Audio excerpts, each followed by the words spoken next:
Okay, finally. देखो तुम्हारे पहनने के लिए कुछ लाया। अरे कहाँ से लाए तुम ये सब? हाँ, शादी हो गई तो अपनी काबिलियत खोई नहीं है। मैं अयाज डांसर हूं, ढूंढ लेता हूं। बैठो ना, तुम्हारे बाल बना देता हूं। नहीं यार, अभी इसकी कोई जरूरत नहीं है। मैं बाद में ऐसे ही बांध लूंगी।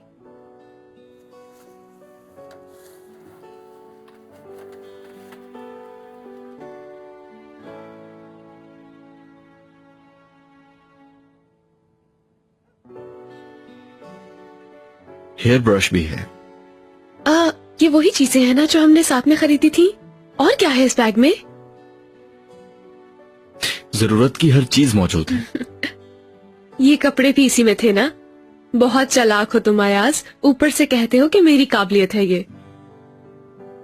चलाओ, बैठो।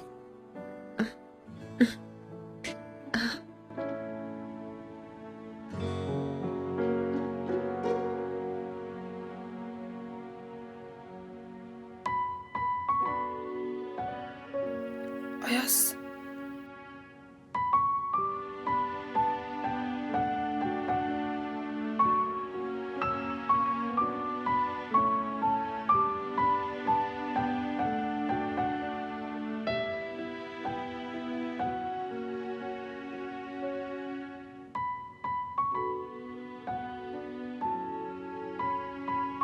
अयाज, मैं अपने बाल सुखा लूं क्या पहले? अभी ऐसे गीले बालों में बीमार ना पड़ जाऊं मैं कहीं। और हाँ, इसके बाद ऐसा करते हैं, किसी अच्छी सी जगह चल के खाना खा लेते हैं। और वैसे भी हम लोग यहाँ बैठने के लिए थोड़ी आए हैं, घूमेंगे ना।